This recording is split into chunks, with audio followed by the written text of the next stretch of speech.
اعوذ باللہ من الشیطان الرجیم۔ اللہ کی پناہ مانگتا ہوں میں شیطان مردود سے۔ بسم اللہ الرحمن الرحیم۔ اللہ کے نام سے شروع جو نہایت مہربان رحمت والا ہے۔ کل الطعام کان حلا لبنی اسرائیل الا ما حرم اسرائیل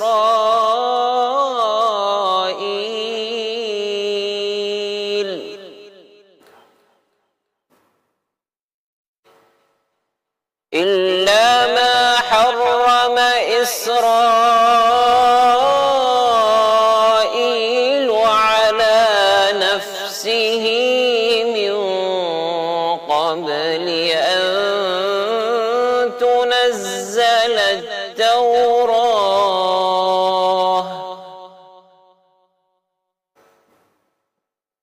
قل فأتوا بالتوراة فاتلوها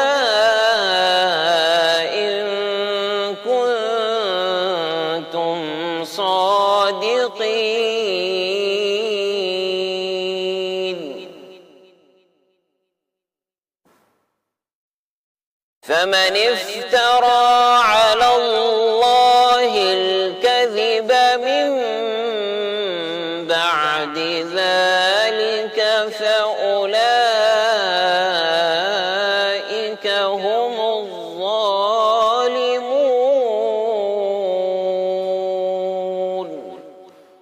آسان ترجمہ قرآن کنز العرفان۔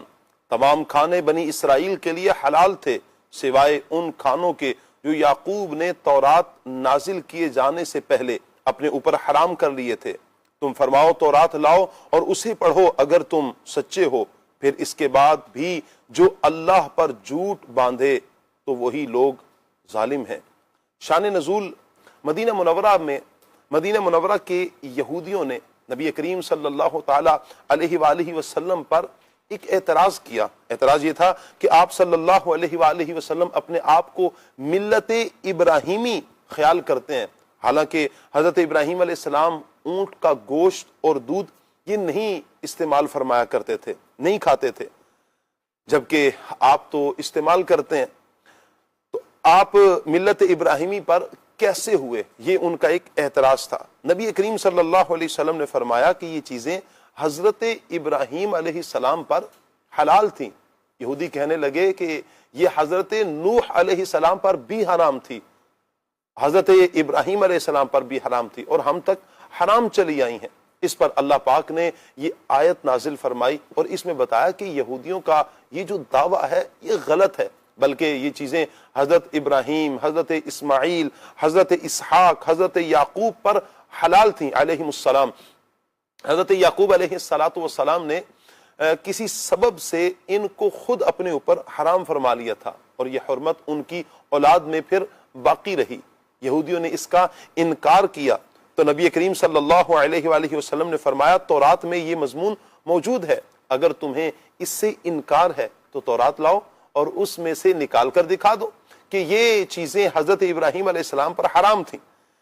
اس پر یہودیوں کو اپنی ذلت و رسوائی کا خوف ہوا اور وہ تورات نہ لا سکے، ان کا جھوٹا ہونا ظاہر ہو گیا اور انہیں شرمندگی اٹھانی پڑی۔ اس آیت کا پیغام کیا ہے؟ معلوم ہوا کہ نبی کریم صلی اللہ علیہ وآلہ وسلم کا علم شریف اللہ پاک کی خاص عطا سے ہے کہ آپ صلی اللہ علیہ وآلہ وسلم تورات اور انجیل سے خبردار ہیں اور اللہ پاک نے آپ صلی اللہ علیہ وآلہ وسلم کو غیبی علوم عطا فرمائے ہیں۔ آگے فرمایا فَمَنِ افْتَرَى عَلَى اللَّهِ الْكَذِبَ مِن بَعْدِ ذَلِكَ فَأُولَئِكَ هُمُ الظَّالِمُونَ، پھر اس کے بعد بھی جو اللہ پر جھوٹ باندھے تو وہی لوگ ظالم ہیں۔ یعنی اس بات کی وضاحت تو ہو گئی کہ بنی اسرائیل پر جو کچھ کھانے حرام ہے یہ حضرت ابراہیم علیہ السلام سے نہیں ہے، بلکہ بعد میں حضرت یعقوب علیہ السلام کے حرام کرنے سے ہوئے، تو جو اس حقیقت کے واضح ہو جانے کے بعد بھی اللہ پر جھوٹ باندھے اور کہے کہ ملت ابراہیمی میں اونٹوں کے گوشت اور دودھ اللہ نے حرام کیے تھے، تو وہ ظالم ہے۔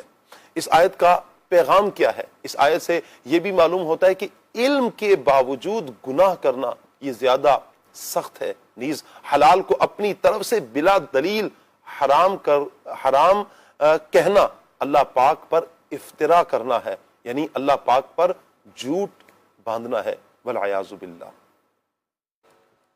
فمن افترى على الله الكذب من بعد ذلك فأولئك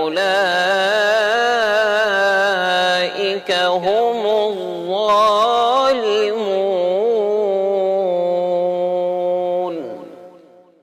صدق الله العظيم۔ جزاک اللہ۔